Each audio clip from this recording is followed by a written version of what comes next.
제가 설탕, 밀가루, 가공식품 끊는 걸로 시작해서 14kg를 뺐습니다. 가공식품, 설탕, 밀가루를 먼저 끊는 게 다이어트의 시작이다라는 쇼폼으로 많은 조회수를 얻기도 했었는데요. 이걸 어떻게 끊냐 이런 댓글들이 종종 있었습니다. 생각해보니까 제가 이걸 끊을 수 있었던 이유가 일을 쉬었기 때문이더라고요. 그 말은 현생이 바쁘지 않고 스트레스가 없었다는 얘기죠. 저도 그때 스트레스 받으면 마카롱 5개 먹고 남편과 싸우면 오징어 땅콩 한 봉지를 순삭했거든요. 누가 그때 살 빼려면 이것부터 끊어야 된다고 했다면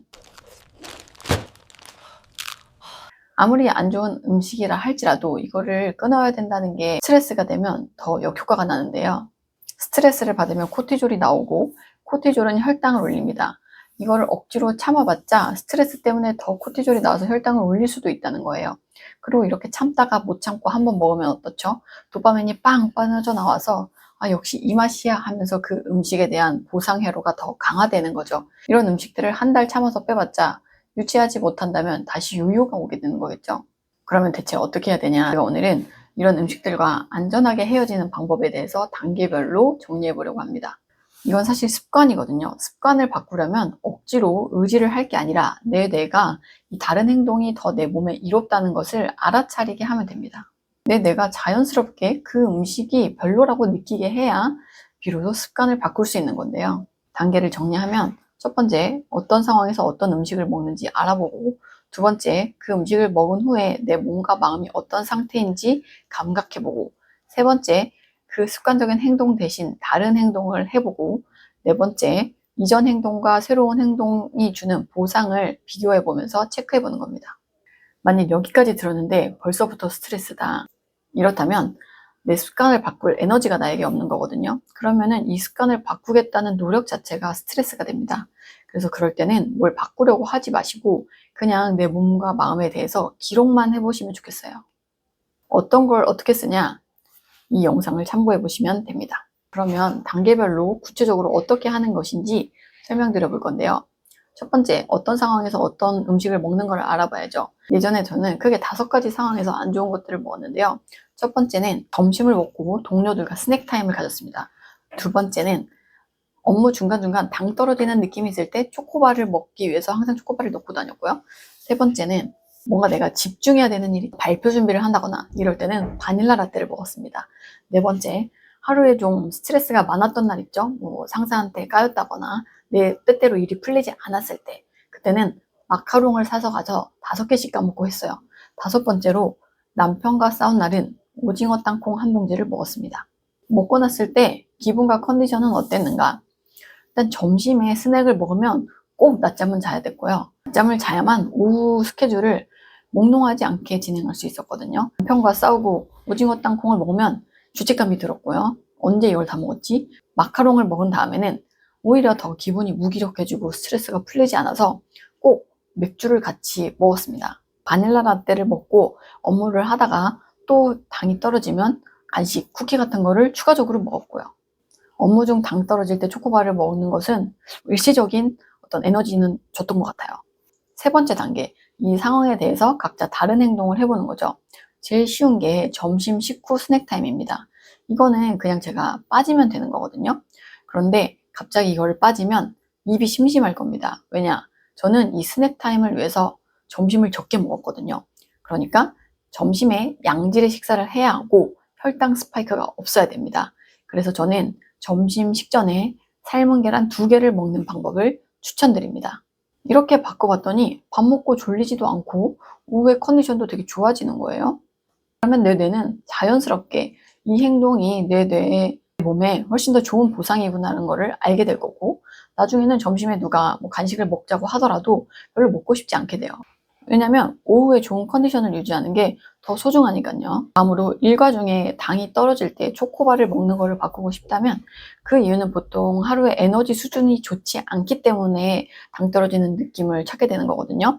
그러면 오전에 일과를 시작하기 전에 좋은 에너지원을 넣어주는 겁니다. 그게 버터나 방탄커피가 될 수도 있고 뭐 올리브오일에 계란을 먹는 것도 방법입니다. 만약에 종종 어지럼증이 있으신 분이라면 소금차를 같이 먹는 것도 도움이 됩니다.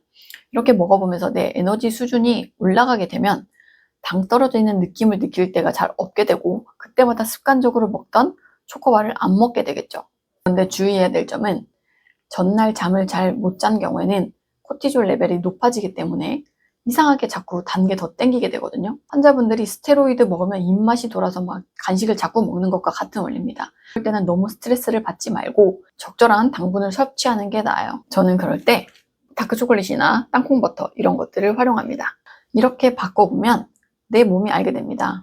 혈당과 염증이 안정화되면서 편도체가 안정화되고 불안도가 낮아져요. 어떻게 알게 되냐면 짜증이 줄게 되고 깜짝깜짝 놀라던 게 줄어들게 됩니다. 그러면 내 뇌가 자연스럽게 내 몸이 좀 편안하구나, 예민하지 않구나 이런 거를 알아차리게 되고 그 행동을 반복하게 되는 거죠. 초코바 대신 양질의 영양을 넣어주는 선택이 내 뇌의 새로운 습관으로 자리 잡게 되는 겁니다. 이제 조금 어려운 3가지 상황이 남아있는데요. 집중할 때 바닐라 라떼, 업무 중 스트레스가 많았을 때 마카롱, 남편과 싸우고 오징어 땅콩이 있었습니다. 3가지 상황은 스트레스라는 공통된 유발 요인이 있습니다. 과제 스트레스, 업무 스트레스, 관계 스트레스인 거죠. 그런데 이 스트레스 상에서 원하는 게 각자 달랐잖아요. 집중해야 될 때는 전두엽이 에너지를 써야 되는데 이게 전두엽이 굉장히 우리 인지의 고위 능력이고요. 거기에 에너지가 많이 필요합니다. 그러다 보니까 설탕과 카페인 조합, 뭔가 뇌를 과각성시켜서 에너지를 부스팅할 수 있는 바닐라 라떼를 원했던 거고요. 업무 중 스트레스가 과해서 퇴근할 때 제가 마카롱을 샀던 이유는 약간 제 마음을 위로하는 진통제를 샀던 겁니다. 옛날에 선사시대 때 스트레스 상황이라는 거는 도망쳐야 되는 상황이잖아요. 그러니까 근육에 급속한 에너지 충전이 필요했고 그 에너지원이 혈당이기 때문에 당분을 원하게 되는 거죠. 그래서 저는 마카롱을 5개씩이나 우주부족 까먹었던 거예요. 지금 내 몸에 에너지가 너무 필요하다고 생각하니까. 남편과 싸운 뒤에는 조금 더 공격 레벨이 높아져 있는 거예요. 뭔가 감정도 많이 썼고 일단은 화가 좀 많이 납니다. 그렇다 보니까 그 화를 풀어내기 위한 해소 반응으로 뭔가 와그작 씹는 자극이 필요했고 내 몸에 급격한 에너지 소진, 감정 소진으로 인해서 염분이 필요하게 된 거예요. 그래서 짠! 씹는 식감인 오징어 땅콩을 선택했던 겁니다. 그걸 와그작 씹으면서 스트레스를 깨부수는 역할을 했던 거죠. 이거를 우리가 알아야 됩니다. 스트레스 상황에서는 편도체가 활성화되고 전두엽이 억제되기 때문에 우리는 이성적 판단이 아닌 감정적 선택을 하게 됐고 그래서 습관에 더 의지하게 되는 거예요. 그런데 그렇게 선택한 음식이 내 편도체를 더 활성화시키고 전두엽 기능 더 떨어지게 해서 이 문제 해결 능력이 더 떨어지고 스트레스에 대처하는 능력도 떨어지게 됩니다. 그러면 나는 왜 이렇게밖에 못하나 하면서 자책을 하게 되는 거고 그게 또 스트레스가 되는 거겠죠. 제가 정말 그 악순환을 계속 돌고 있었는데 그 당시에는 그걸 잘 몰랐습니다. 왜냐하면 몸이 항상 안 좋았기 때문에 몸이 좋은 적이 있어야 이거를 먹었을 때 내 몸의 마음의 컨디션이 나빠진다는 거를 알 텐데 항상 디폴트 값이 몸이 좋지 않은 상태였기 때문에 그 변화를 모르는 거예요. 그렇기 때문에 몸은 원래 항상 안 좋은 거니까 일시적으로 기분이라도 좋아지니 음식을 먹는 게 보상이 된다고 느꼈던 거죠. 그때는 이렇게 생각했어요. 남들도 다 똑같은 게 아닐까? 아니더라고요. 어떤 교수님이 항상 마음이 스테이블하고 화를 내는 일이 없는 거예요. 어쩜 저렇게 화를 안 내실까? 저는 그때 이렇게 생각했죠.